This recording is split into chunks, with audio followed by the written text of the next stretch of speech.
ആയതുകൊണ്ട് അദ്ദേഹം പ്രഭാഷണത്തിൽ ആ, ഈ വിഷയത്തിൻ്റെ പ്രാധാന്യം കൂടി പരാമർശിക്കും എന്നാണ് ഞാൻ മനസ്സിലാക്കുന്നത്.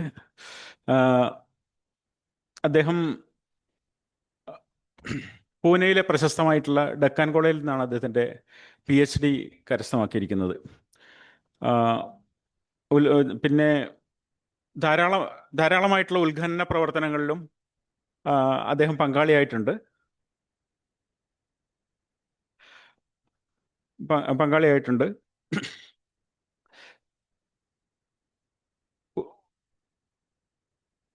പുരാവസ്തു ശാസ്ത്രപരമായിട്ടുള്ള ഉത്ഖനനങ്ങളിൽ ലഭിക്കുന്ന ജന്തുജാലങ്ങളുടെ അവശിഷ്ടങ്ങളെ, ആനിമൽ റിമെയിൻസിനെ ശാസ്ത്രീയമായി വിശകലനം ചെയ്തുകൊണ്ടുള്ള അറിവുകൾ എങ്ങനെ പരിസ്ഥിതിയുമായിട്ട് ബന്ധപ്പെടുത്തിക്കൊണ്ട് മനസ്സിലാക്കാൻ സാധിക്കുമെന്നുള്ളതാണ് അദ്ദേഹത്തിൻ്റെ പ്രഭാഷണത്തിൻ്റെ പ്രധാനപ്പെട്ട ഉള്ളടക്കം ഇന്ന്.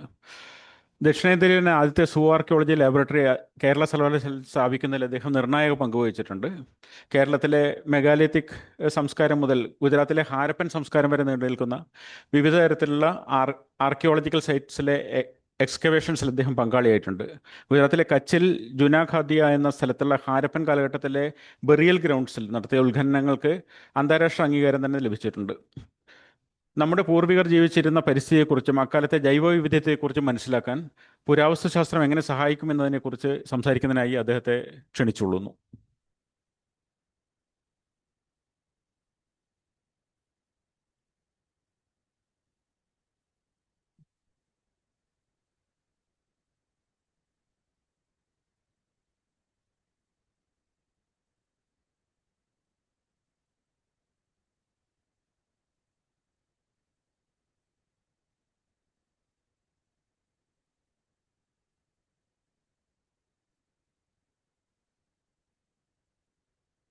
Okay.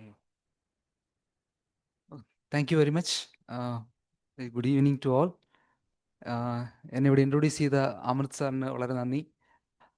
അതിനു മുന്നേ ഈ ഒരു ടോക്കിന് വേണ്ടി എന്നെ ക്ഷണിച്ചത്, അതുമായിട്ട് ബന്ധപ്പെട്ടിട്ട് ഇതിൻ്റെ ജോയിൻ്റ് ആയിട്ട് ഓർഗനൈസ് ചെയ്യുന്ന എല്ലാ ഓർഗനൈസേഷൻസിനും എൻ്റെ നന്ദി അറിയിക്കുന്നു.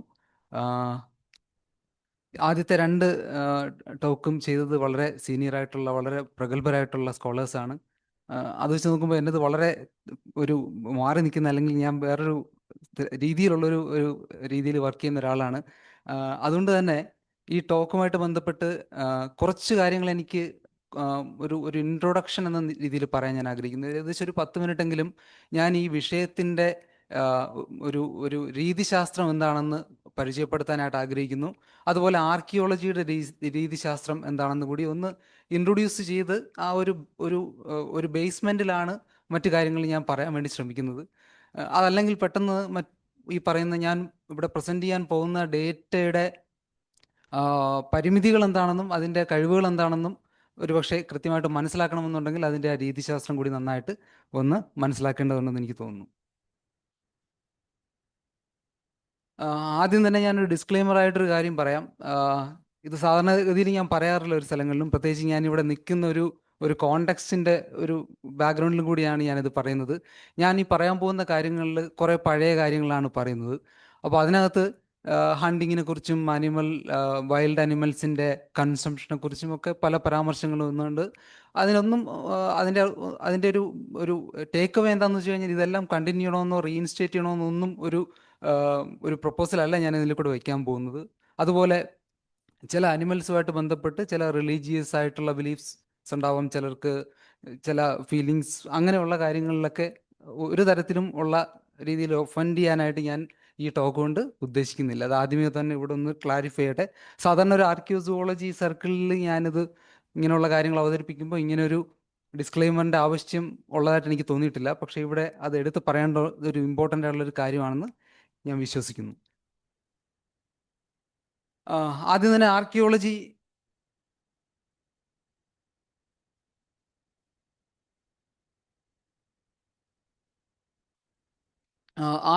എന്താണെന്ന് ഒരുപക്ഷെ എല്ലാവർക്കും വളരെ വ്യക്തമായിട്ടൊരു ധാരണ ഉണ്ടാവണമെന്നില്ല. ആർക്കിയോളജി എന്ന് ഉദ്ദേശിക്കുന്നത്, ചിലർ കരുതുന്നത് ആർക്കിയോളജി ഹിസ്റ്ററി ഈക്വൽ ആയിട്ടുള്ള ഒരു സബ്ജക്റ്റ് ആണെന്നാണ്. ചിലർ കരുതുന്നത് സംതിങ് ജിയോളജിയുമായിട്ടൊക്കെ ബന്ധപ്പെട്ടുള്ള ഒരു സബ്ജക്റ്റ് ആണെന്നാണ്. ഇനി ആർക്കിയോളജി എന്ന് പറയുന്നത് ഹ്യൂമൻ പാസ്റ്റിനെ കുറിച്ച് അല്ലെങ്കിൽ ഹ്യൂമൻ്റെ പാസ്റ്റ് ബിഹേവിയറിനെ കുറിച്ചുള്ള സ്റ്റഡിയാണ്.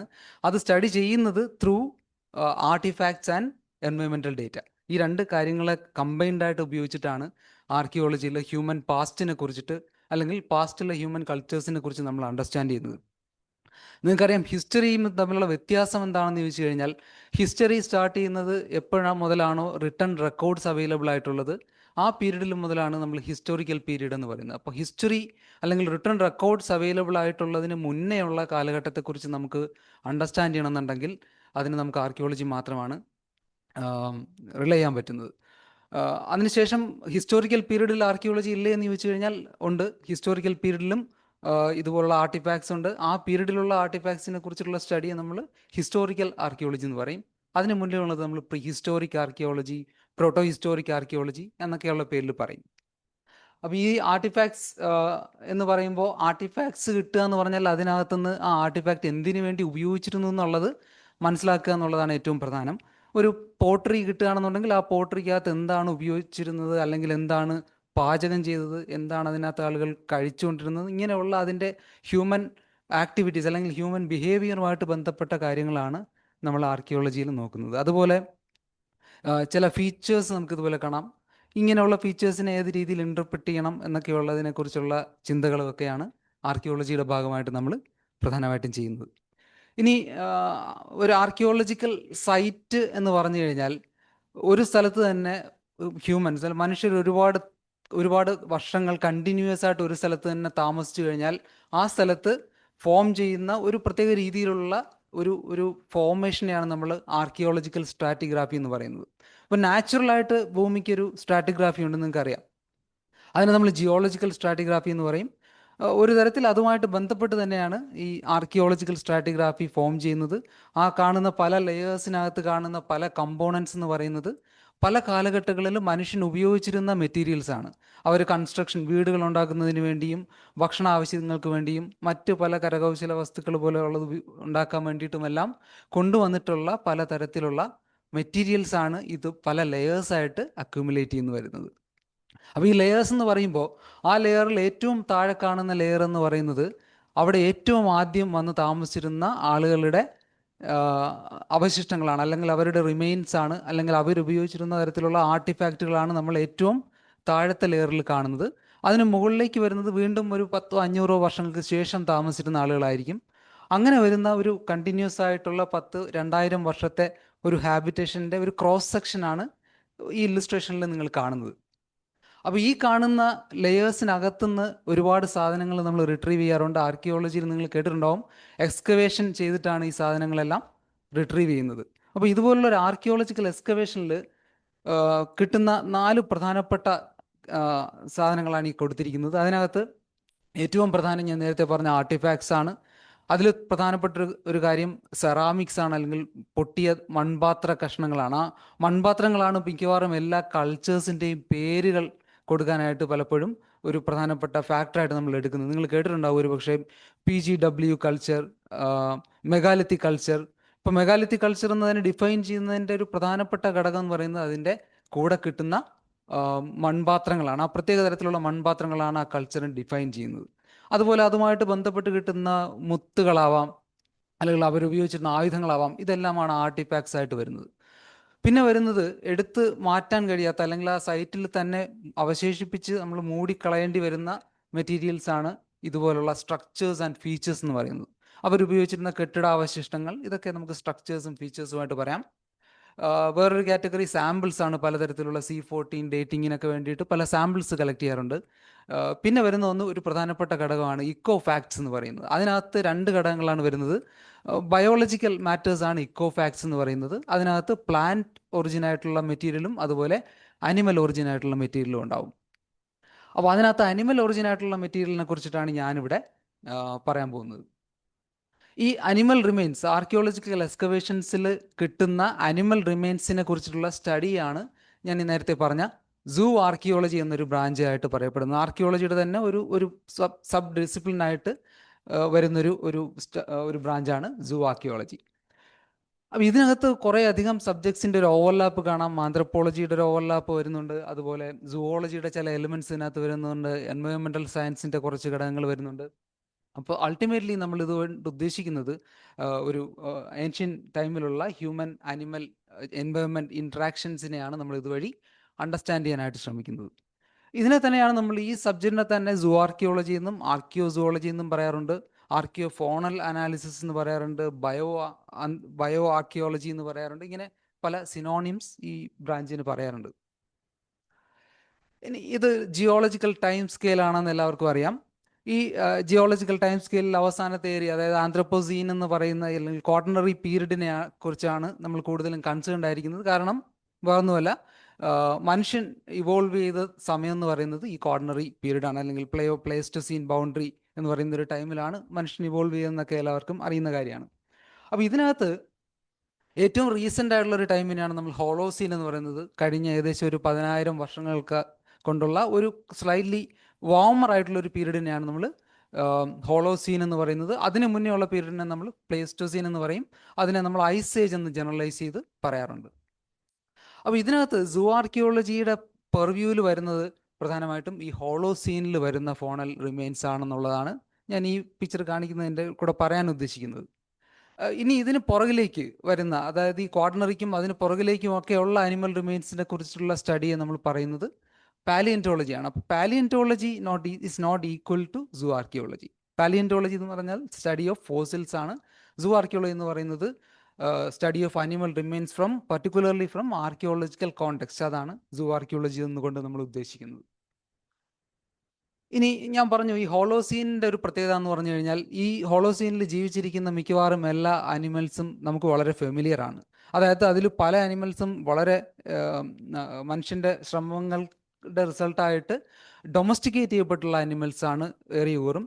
പിന്നെ ഒരുപാട് വൈൽഡ് അനിമൽസ് ഉണ്ട്. ഇവരെല്ലാം നമുക്ക് വളരെ ഫെമിലിയർ ആണ്. നമ്മൾ പലതിനെയും നേരിട്ട് കണ്ടിട്ടുണ്ട്, സൂവിൽ കണ്ടിട്ടുണ്ട്, പിക്ചേഴ്സിൽ കൂടെ എല്ലാം നമുക്ക് ഫെമിലിയർ ആണ്. പക്ഷേ പ്ലേസ്റ്റോസീൻ പീരീഡിലെ സ്ഥിതി വേറെയാണ്. പ്ലേസ്റ്റോസീൻ പീരീഡിൽ ഉണ്ടായിരുന്ന പല അനിമൽസും കംപ്ലീറ്റ്ലി എക്സ്റ്റിങ്ക്റ്റ് ആയിപ്പോയി, അല്ലെങ്കിൽ അവിടെ ഉണ്ടായിരുന്ന പല അനിമൽസിനും രൂപമാറ്റം വന്ന് ഇവല്യൂഷൻ്റെ ഭാഗമായിട്ട് പുതിയ അനിമലുകളായിട്ട് മാറിയതിന് ശേഷമാണ് പലതിനെയും നമ്മൾ ഹോളോസീൻ പീരീഡിലേക്ക് കാണുന്നത്. അപ്പോൾ ഈ ഒരു പീരീഡിൽ കാണുന്ന, അതായത് ഈ പ്ലേസ്റ്റോസീൻ പീരീഡിൽ കാണുന്ന അനിമൽസിനെ കുറിച്ചുള്ള സ്റ്റഡിയാണ് ഞാൻ നേരത്തെ പറഞ്ഞ പാലിയൻറ്റോളജി. നമ്മളിപ്പം സൂ ആർക്കിയോളജിയുടെ ഭാഗമായിട്ട് ഡീൽ ചെയ്യുന്നത് മുഴുവൻ ഈ ഹോളോസീൻ പീരീഡിലുള്ള ഫോണൽ റിമെയിൻസ് ആണ്.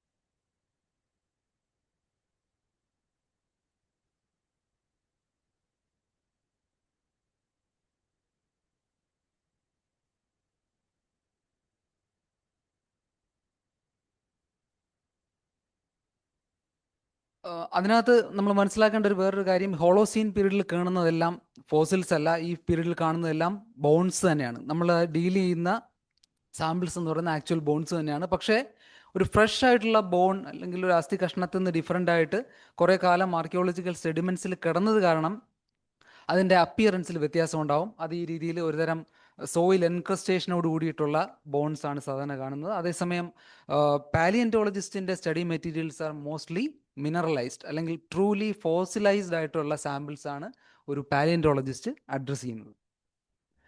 ഇനി നമ്മൾ ഈ എന്തിനാണ് ഇത് സ്റ്റഡി ചെയ്യുന്നത്, അല്ലെങ്കിൽ ആനിമൽ റിമെയിൻസിനെ കുറിച്ച് സ്റ്റഡി ചെയ്തിട്ടുണ്ടെങ്കിൽ നമുക്ക് എന്തെല്ലാം കാര്യങ്ങളെക്കുറിച്ച് അറിയാൻ പറ്റും എന്ന് വെച്ചാൽ, വളരെ ബേസിക് ആയിട്ടുള്ള ഒരുപാട് കാര്യങ്ങൾ നമുക്ക് അനിമൽസിനകത്തു നിന്നാണ് കിട്ടുന്നത്. പ്രത്യേകിച്ചും നമ്മുടെ ബേസിക് ആയിട്ടുള്ള ഫുഡ്, ഉദാഹരണത്തിന് ക്ലോത്തിങ്, അതുപോലെ ഇംപ്ലിമെൻറ്റ്സ് ഉണ്ടാക്കുന്നത്, മെഡിസിനൽ പർപ്പസസ്, അങ്ങനെ ഒരുപാട് എസെൻഷ്യൽ ആയിട്ടുള്ള യൂസസ് അനിമൽസിനെ കുറിച്ചുണ്ട്. അതുപോലെ മനുഷ്യൻ ഒരു കോംപ്ലക്സ് കൾച്ചറിന് ഉടമയായത് കാരണം തന്നെ കൾച്ചറലി ഈ പല അനിമൽസുമായിട്ടും മനുഷ്യന് പല രീതിയിലുള്ള അസോസിയേഷൻ ഉണ്ട്. അപ്പോൾ ഈ രണ്ട് രീതിയിലും ഉള്ള ഹ്യൂമൻ അനിമൽ ഇൻട്രാക്ഷൻസിനെ കുറിച്ച് അണ്ടർസ്റ്റാൻഡ് ചെയ്യുക എന്നുള്ളതാണ് നമ്മുടെ അൾട്ടിമേറ്റ് ആയിട്ടുള്ള ലക്ഷ്യം. സൂ ആർക്കിയോളജിയിൽ കുറേ അധികം സ്പെഷ്യലൈസേഷൻസ് ഉണ്ട്. അതിനകത്ത് ഇക്തിയോ ആർക്കിയോളജി എന്ന് പറയുന്നത് ഫിഷ് റിമെയിൻസിൽ മാത്രം സ്റ്റഡി ചെയ്യുന്ന സ്പെഷ്യലിസ്റ്റുകളുണ്ട്. ആർക്കിയോ മാലക്കോളജി, ഇങ്ങനെ പലതരത്തിലുള്ള ബ്രാഞ്ചസ് ഉണ്ട്.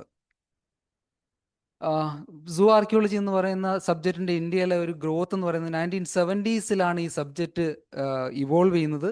അത് ആർക്കിയോളജിയിൽ തന്നെ ന്യൂ ആർക്കിയോളജി എന്ന് പറയുന്ന ഒരു മൂവ്മെൻറ്റ്, ഒരു തിയററ്റിക്കൽ മൂവ്മെൻറ്റിൻ്റെ ഭാഗമായിട്ടാണ് ലോകത്ത് പല സ്ഥലങ്ങളിലും സൂ ആർക്കിയോളജി ഡെവലപ്പ് ആയതിനൊപ്പം ഇന്ത്യയിലും സൂ ആർക്കിയോളജി എന്ന് പറയുന്ന ഒരു ബ്രാഞ്ച് ഡെവലപ്പ് ചെയ്യുന്നത്. ഇതിൻ്റെ ഒരു ആദ്യത്തെ ലാബ് എസ്റ്റാബ്ലിഷ് ചെയ്യപ്പെടുന്നത് ഡെക്കാൻ കോളേജ് പൂനെയിലാണ്. അതിനു മുന്നേ തന്നെ പലരും സൂ ആർക്കിയോളജിക്ക് സമാനമായിട്ടുള്ള വർക്കുകൾ ചെയ്യുന്നുണ്ടായിരുന്നു. പ്രധാനമായിട്ടും സുവോളജിക്കൽ സർവേ ഓഫ് ഇന്ത്യ കൊൽക്കത്തയിലൊക്കെ പ്രധാനമായിട്ടും പഴയ ഹാരപ്പ മോഹൻജദാരോ എന്നൊക്കെയുള്ള എക്സ്കവേഷൻസിൻ്റെ അനിമൽ റിമെയിൻസ് സ്റ്റഡി ചെയ്യപ്പെട്ടിട്ടുണ്ട്. പക്ഷേ എന്നാലും സൂ ആർക്കിയോളജി എന്ന് പറയുന്ന ആ ഒരു സബ്ജക്റ്റായിട്ട് ഇത് ഡെവലപ്പ് ചെയ്യുന്നത് ഡെക്കാൻ കോളേജിലാണ്.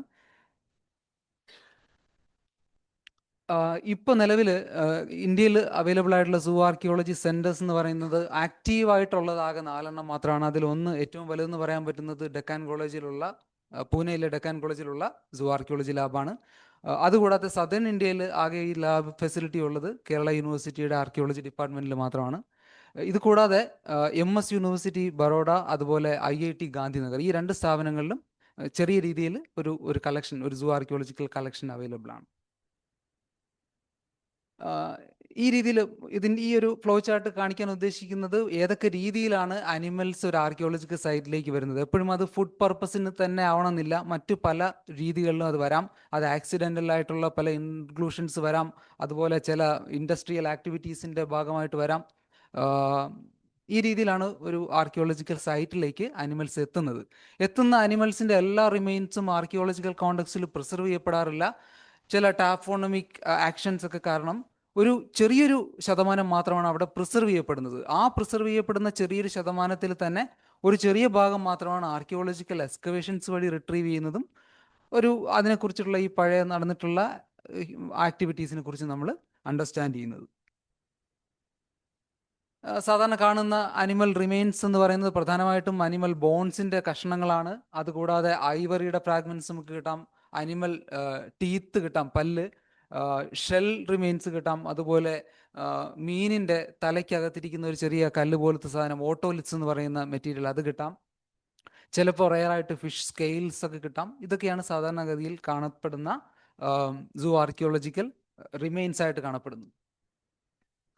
ഇനി ആർക്കിയോളജിയിൽ 2 തരത്തിലുള്ള കോണ്ടെക്സ്റ്റുകളുണ്ട്. ഒന്ന് പ്രൈമറി കോണ്ടെക്സ്റ്റ് ആണ്, അതായത് ആ സൈഡിൽ കാണുന്നത് കണ്ടാൽ അറിയാം, ഒരു ഹ്യൂമൻ ബറിയലാണ്. ആ ബറിയലിനൊപ്പം ഒരു കുതിരയും കൂടെ ബറി ചെയ്തിരിക്കുന്നു. ഒരു ബറിയൽ കോണ്ടെക്സ്റ്റ് ആണ്, അതായത് ഒരു പ്രൈമറി ആക്ടിവിറ്റിയാണ്. ആ ഒരു ആക്ടിവിറ്റി 1 ടൈം ഇവൻ്റ് ആണ്.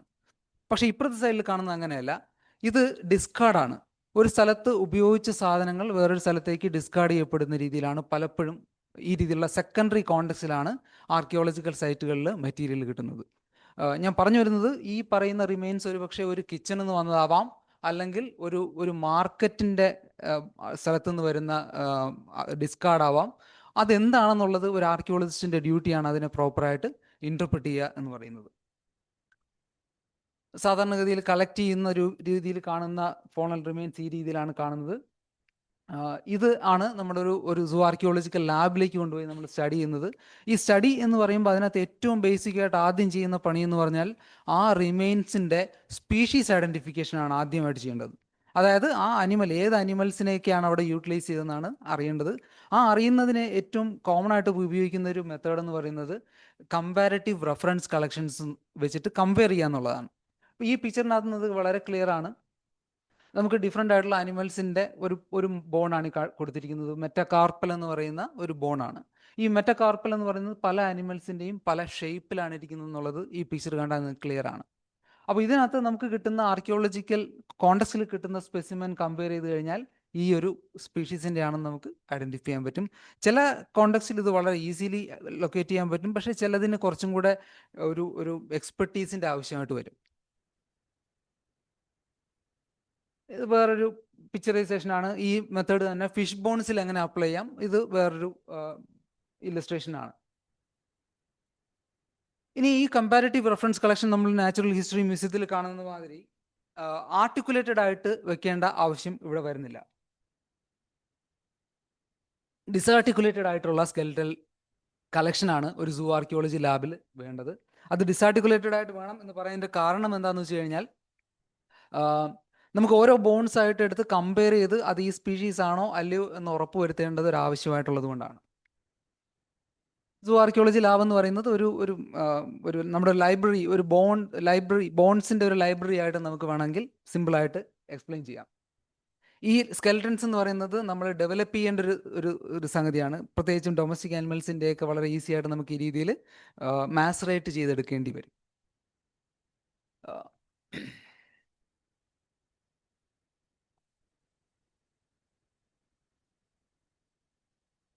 ഇനി ഇതൊരു ഒരു സോൾവ് മെത്തേഡ് ഇത് മാത്രമൊന്നുമല്ല. പ്രത്യേകിച്ചും ഈ 2010 ശേഷം ഇൻട്രൊഡ്യൂസ് ചെയ്യപ്പെട്ടിട്ടുള്ള പലപ്പോഴും ഒക്കേഷണലി ഉപയോഗിച്ച് വരുന്നൊരു മെത്തേഡാണ് സൂംസ് എന്ന് പറയുന്നത്. മോളിക്കുലാർ ലെവലിലുള്ള ഐഡൻറ്റിഫിക്കേഷനാണ് ഇതിനകത്ത് ഉദ്ദേശിക്കുന്നത്. ബോണിനകത്തുള്ള പ്രോട്ടീനായിട്ടുള്ള കൊലാജൻ എക്സ്ട്രാക്ട് ചെയ്തതിന് ശേഷം അതിൻ്റെ ആ പെപ്റ്റൈഡ് സീക്വൻസസിൽ കാണുന്ന ചില ഡിഫറൻസസ് ഉണ്ട്. അത് ഓരോ സ്പീഷീസിനും, നമ്മൾ നേരത്തെ ബോൺസിൻ്റെ കാര്യം പറഞ്ഞതുപോലെ, ഓരോ സ്പീഷീസിനും ചില പ്രത്യേക തരത്തിലുള്ള സിഗ്നേച്ചേഴ്സ് ഉണ്ടാവും. ആ സിഗ്നേച്ചേഴ്സിൻ്റെ ബേസിസിൽ നമുക്ക് സ്പീഷീസ് ഐഡൻറ്റിഫിക്കേഷൻ ചെയ്യാൻ പറ്റും. കേൾക്കുമ്പോൾ മറ്റേതിനേക്കാൾ സിമ്പിൾ അല്ലേ ഇതെന്ന് തോന്നും. പക്ഷേ നമുക്ക് ഈ ഒരു വലിയ ഡേറ്റാ സെറ്റ് അല്ലെങ്കിൽ ഒരു വലിയ സാമ്പിൾ സെറ്റിനെ ഐഡൻറ്റിഫൈ ചെയ്യുമ്പോൾ ഈ മെത്തേഡ് ഉപയോഗിക്കുക എന്ന് പറയുന്നത് വളരെ ഈസി ആയിട്ടുള്ളൊരു കാര്യമല്ല. അതുപോലെ വേറൊരു ചലഞ്ച് എന്ന് പറയുന്നത് ഇതിനകത്തുനിന്ന് കൊലാജൻ എക്സ്ട്രാക്ട് ചെയ്യുക എന്ന് പറയുന്നത് പലപ്പോഴും ചലഞ്ചിങ് ആണ്. എസ്പെഷ്യലി നമ്മുടെ ട്രോപ്പിക്കൽ ക്ലൈമറ്റിലൊക്കെ വളരെ ബുദ്ധിമുട്ടായിട്ടുള്ളൊരു കാര്യമാണ്. അപ്പോൾ അതുകൊണ്ട് തന്നെ ഈ കമ്പാരിറ്റീവ് റെഫറൻസ് കളക്ഷൻസ് ഉപയോഗിച്ചിട്ടുള്ള സ്പീഷീസ് ഐഡൻറ്റിഫിക്കേഷന് ഇപ്പോഴും അതിനകത്തൊരു വാലിഡിറ്റി ഉണ്ടെന്നുള്ളതാണ് ഞാൻ പറഞ്ഞു വരുന്നത്. ഇനി ഇത് കൂടാതെ പലതരത്തിലുള്ള ചേഞ്ചസ്, ബോൺസിൽ നടന്നിട്ടുള്ള പലതരത്തിലുള്ള ടാഫോണമിക്കൽ ചേഞ്ചസ്, അതുപോലെ ഇൻറ്റൻഷണൽ ആയിട്ടുള്ള ഹ്യൂമൻ മെയ്ഡ് ആയിട്ടുള്ള കട്ട് മാർക്സ്, ചാറിങ്ങിൻ്റെ എവിഡൻസ്, അതുപോലെ ചില പാലിയോ പെത്തോളജിക്കൽ ഇൻഡിക്കേഷൻസ്, ഇങ്ങനെയുള്ള പല കാര്യങ്ങളും സബ്സീക്വൻ്റ് ആയിട്ട് ഈ സൂ ആർക്കിയോളജിക്കൽ മെറ്റീരിയലിൽ ചെയ്യാൻ പറ്റുന്നതാണ്. ഇനി ഈ ഒരു കോണ്ടക്സ്റ്റിൽ സൂ ആർക്കിയോളജിയെ കുറിച്ചിട്ടുള്ള ഒരു ഇൻട്രൊഡക്ഷനാണ് ഞാൻ ഇത്രയും നേരം പറഞ്ഞത്. ഇനി ഇതിനെ സംബന്ധിച്ച് ഇതിനോട് അസോസിയേറ്റ് ചെയ്ത് നമ്മൾ മനസ്സിലാക്കേണ്ട ഒരു പ്രധാനപ്പെട്ട ഒരു ഏരിയയാണ് ഒരു ക്രൊണോളജിക്കൽ സമ്മറി. അതായത് നമ്മുടെ ഈ ഹോളോസീൻ പീരീഡിലുള്ള ഒരു ക്രൊണോളജിക്കൽ സമ്മറി. നമുക്ക് കേൾക്കുമ്പോൾ വളരെ സിമ്പിളായിട്ട് തോന്നും. കാരണം കൾച്ചർ എന്ന് പറയുന്നത് എപ്പോഴും ഒരു യൂണിലീനിയർ ആയിട്ടുള്ള പ്രോഗ്രഷൻ നടക്കുന്ന ഒരു സംഗതിയല്ല. അതിനകത്ത് പലതരത്തിലുള്ള ഓവർലാപ്സ് പല സ്ഥലങ്ങളിലും കാണാം. ഇപ്പോൾ ഈ കൊടുത്തിരിക്കുന്നതിനകത്ത് ഏറ്റവും താഴെ കൊടുത്തിരിക്കുന്ന റഫ്ലി ഒരു 8000 BC തുടങ്ങുന്ന മെസോലിത്തിക് കൾച്ചർ ഏകദേശം ഒരു 3000 BC വരെ കണ്ടിന്യൂ ചെയ്യുന്നുണ്ട്. ഇതൊരു നോർത്തേൺ അല്ല സദേൺ ഇന്ത്യയിലുള്ള ഒരു കോണ്ടക്സ്റ്റിലാണ് ഈ പറഞ്ഞിരിക്കുന്നത്. അത് കഴിഞ്ഞിട്ട് നമുക്ക് നിയോലിത്തിക് പീരീഡ് കാണാം. ആനിമൽ ഡൊമസ്റ്റിക്കേഷനും കൃഷിയും ഒക്കെ സ്റ്റാർട്ട് ചെയ്യുന്നത് ഈ നിയോലിത്തിക്കിലാണെന്നാണ് നമ്മൾ പൊതുവെ മനസ്സിലാക്കുന്നത്. അത് കഴിഞ്ഞിട്ട് അയൺ ഏജ് പീരീഡ് വരും, അയൺ ടെക്നോളജി വരും. അതിനുശേഷം ഏർലി ഹിസ്റ്റോറിക് എന്നുള്ള രീതിയിൽ വളരെ സിമ്പിളായിട്ട് പറയാമെങ്കിലും വളരെ സിഗ്നിഫിക്കൻ്റ് ആയിട്ടുള്ള ചില ഓവർലാപ്സ് നമുക്ക് ആ നിയോലിത്തിക്കിലും അയൺ ഏജും അതുപോലെ ഹിസ്റ്റോറിക്കൽ പീരീഡുമായിട്ടൊക്കെ നമുക്ക് കാണാൻ സാധിക്കും. ഇനി ഇതിനെ നമ്മൾ നോർത്തേൺ ഇന്ത്യയിലെ ആയിട്ടൊന്ന് കമ്പയർ ചെയ്ത് കഴിഞ്ഞാൽ ഈ ഓവർലാപ്സ് കുറേ കൂടെ കോംപ്ലിക്കേഷൻ വരുന്നതായിട്ട് കാണാം. അവിടെ നിയോലിത്തിക്കിന് കുറേ കൂടെ ഒരു ആൻറ്റിക്വിറ്റി കൂടുതലുള്ളതായിട്ട് കാണാം. അതുപോലെ സദേൺ ഇന്ത്യയിൽ ഇല്ലാത്ത ഒരു ഫീച്ചർ നോർത്തേൺ ഇന്ത്യയിൽ കാണുന്നത് എന്താണെന്ന് വെച്ച് കഴിഞ്ഞാൽ ബ്രോൺസ് ഏജ് എന്ന് പറയുന്ന ഒരു കൾച്ചറൽ ഫേസും കൂടെ അതിൻ്റെ ഇടയിൽ ഓവർലാപ്പ് ചെയ്യുന്നതായിട്ട് കാണാം. അതിൽ വരുന്നതാണ് ചാൽക്കോലിത്തിക് കൾച്ചേഴ്സും അതുപോലെ നമ്മളെല്ലാം അറിയുന്ന ഹാരപ്പൻ സിവിലൈസേഷനുമായിട്ട് ബന്ധപ്പെട്ടിട്ടുള്ള കൾച്ചേഴ്സും. ഈ രീതിയിലാണ് നമ്മുടെ ഒരു ക്രൊണോളജിക്കൽ സമ്മറി പറയുന്നത്. അപ്പോൾ ഞാൻ ഈ പറയുമ്പോൾ ചില സ്ഥലങ്ങളിൽ ഞാൻ നിയോലിത്തിക് ആയിരുന്നു എന്ന് പറയുമ്പോൾ അതിന് കണ്ടംപററി ആയിട്ട് ചില സ്ഥലങ്ങളിൽ ബ്രോൺസ് ഏജ് നടക്കുന്നുണ്ടെന്നും കൂടെ നമ്മൾ മനസ്സിലാക്കിയിരിക്കണം. അതിന് വേണ്ടിയിട്ടാണ് ഞാൻ ഈ ഒരു സമ്മറി കാണിച്ചത്. ഇനി നമ്മൾ പ്രീ ഹിസ്റ്റോറിക് ആനിമൽ യൂട്ടിലൈസേഷൻ, അതായത് നമ്മുടെ പ്ലേസ്റ്റോസീൻ കാലഘട്ടത്തിലാണെന്നുണ്ടെങ്കിൽ ഏറ്റവും ആദ്യം ഏകദേശം ഒരു 2 മില്യൺ വർഷങ്ങൾക്ക് മുന്നെയാണ് മനുഷ്യൻ ഇവോൾവ് ചെയ്ത ആദ്യത്തെ സ്പീഷീസുകൾ, ഹോമോ ഇറക്ടസ്, ഹോമോ ഹാബിലിസ് ഒക്കെ ഇവോൾവ് ചെയ്തെന്ന് നമുക്കറിയാം. അപ്പോൾ അവർ ആദ്യകാലങ്ങളിൽ സ്കാവഞ്ചിങ് ആണ് കൂടുതലും ചെയ്തിരുന്നതെന്നൊക്കെയാണ് പല സ്കോളേഴ്സും പറയുന്നത്. അപ്പോൾ അതിനുശേഷം വളരെ ഗ്രാജുവലി ആയിട്ടാണ് അവർ ഹണ്ടിങ്ങിലേക്ക് വന്നത്. പ്രത്യേകിച്ചും ലേറ്റ് പ്ലേസ്റ്റോസീനൊക്കെ ആകുമ്പോഴേക്കുമാണ് ഈ ഹണ്ടിങ്ങിന് കൂടുതൽ ഒരു ഇൻറ്റൻസിഫൈഡ് ആയിട്ടുള്ള ഒരു ഹണ്ടിങ് പ്രാക്ടീസസ് കൂടുതലായിട്ട് നമുക്ക് കാണാൻ പറ്റുന്നത്. ഇനി ഞാനിപ്പോൾ കൂടുതലായിട്ടും പറയാൻ പോകുന്നത് ഈ ഹോളോസീൻ പീരീഡിലുള്ള കാര്യങ്ങളാണ്. പ്രത്യേകിച്ചും സൂ ആർക്കിയോളജിക്കൽ ഡേറ്റ ബേസ് ചെയ്തിട്ടുള്ള കാര്യങ്ങളാണ് ഞാൻ പറയാൻ ഉദ്ദേശിക്കുന്നത്. അതിനകത്ത് മെസോലിത്തിക് പീരീഡിൽ നമുക്ക് കാണാൻ പറ്റുന്ന കാര്യം, പ്രത്യേകിച്ചും നോർത്തേൺ ഇന്ത്യയിലെ സൈറ്റുകളിൽ കൂടുതലും കാണാൻ പറ്റുന്നത് വൈൽഡ് ആനിമൽസിനെയാണ്. അതിൽ തന്നെ പ്രധാനമായിട്ടും വൈൽഡ് കാറ്റലിൻ്റെ റിമെയിൻസ് പല മെസോലിത്തിക് സൈറ്റുകളിലും കാണുന്നുണ്ട്. ഞാൻ ഈ കാണിച്ചിരിക്കുന്ന പല സൈറ്റുകളിലും നമുക്ക് വൈൽഡ് കാറ്റിലിൻ്റെ റിമെയിൻസ് കിട്ടുന്നുണ്ട്. വൈൽഡ് കാറ്റിൽ എന്ന് ഉദ്ദേശിക്കുന്നത് ബോസ് നമാഡിക്കസ് എന്ന് പറയുന്ന കാറ്റിലാണ്. ലോക്കലി പെനിൻസുലാർ ഇന്ത്യൻ റീജിയനിൽ ഉണ്ടായിരുന്ന കാറ്റിലാണ്. ഇതിൻ്റെ സൈഡ് ബൈ സൈഡ് അല്ലെങ്കിൽ പാരലായിട്ട് തന്നെ നമുക്ക് പലതരത്തിലുള്ള മറ്റ് മാമൽസ്, വൈൽഡ് മാമൽസിനെയും കൂടെ ഇവർ മെസോലിത്തിക് പീരീഡിൽ തന്നെ ആളുകൾ ഉപയോഗിച്ചിരുന്നതായിട്ട് നമുക്ക് കാണാം.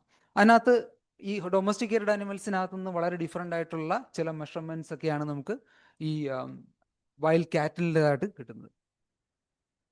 ഇനി അതിനെ തുടർന്ന് വരുന്ന നിയോലിത്തിക് പീരീഡിന് നമുക്ക് കാണാൻ പറ്റുന്ന ഒരു സിഗ്നിഫിക്കൻ്റ് ആയിട്ടുള്ളൊരു കാര്യം കാറ്റിലിൻ്റെ ഡൊമസ്റ്റിക്കേഷനാണ്. അതിനകത്ത് നിന്ന് വളരെ ക്ലിയർ ആയിട്ട് പറയാൻ പറ്റുന്ന ഒരു കാര്യം, ഈ ബോസ് നമാഡിക്കസ് എന്ന് പറയുന്ന സൗത്ത് ഏഷ്യയിൽ ഉണ്ടായിരുന്ന വൈൽഡ് കാറ്റിലിനകത്തുനിന്ന് ഡൊമസ്റ്റിക്കേറ്റഡ് വെറൈറ്റി, അതായത് സെബു കാറ്റിൽ, ഹംഡ് ആയിട്ടുള്ള ബോസ് ഇൻഡിക്കസ് ഡെവലപ്പ് ചെയ്തിരിക്കുന്നതായിട്ടുള്ള എവിഡൻസ് നമുക്ക് കിട്ടുന്നത് ഈ ഒരു പീരീഡിലാണ്. പ്രത്യേകിച്ചും ഏറ്റവും ഏർലിയസ്റ്റ് ആയിട്ടുള്ള എവിഡൻസ് കിട്ടുന്നത് നിയർലി 7000 BC മെഹർഗഡ് എന്ന് പറയുന്നത്, പ്രസൻ്റ്ലി പാകിസ്ഥാനിൽ ലൊക്കേറ്റ് ചെയ്തിരിക്കുന്ന മെഹർഗഡ് എന്ന് പറയുന്ന സൈറ്റിലാണ് ഇതിൻ്റെ ഏർലിയസ്റ്റ് ആയിട്ടുള്ള എവിഡൻസ് കിട്ടുന്നത്. അതേസമയം നിങ്ങൾക്കറിയാം യൂറോപ്യൻ കാറ്റിൽ എന്ന് പറയുന്നത്, ബോസ് ടോറസ് എന്ന് പറയുന്നത് വേറൊരു സ്പീഷീസ് വൈൽഡ് കാറ്റിലിനകത്ത് നിന്ന് ഡെവലപ്പ് ചെയ്തിട്ടുള്ളതാണ്. അത് ഫെർട്ടൈൽ ക്രസൻറ്റിൽ ഡെവലപ്പ് ചെയ്തിട്ട് യൂറോപ്പിലും മറ്റു ഭാഗങ്ങളിലേക്കും സ്പ്രെഡ് ആയിട്ടുള്ള ഒരു കാറ്റിൽ സ്പീഷീസാണ്.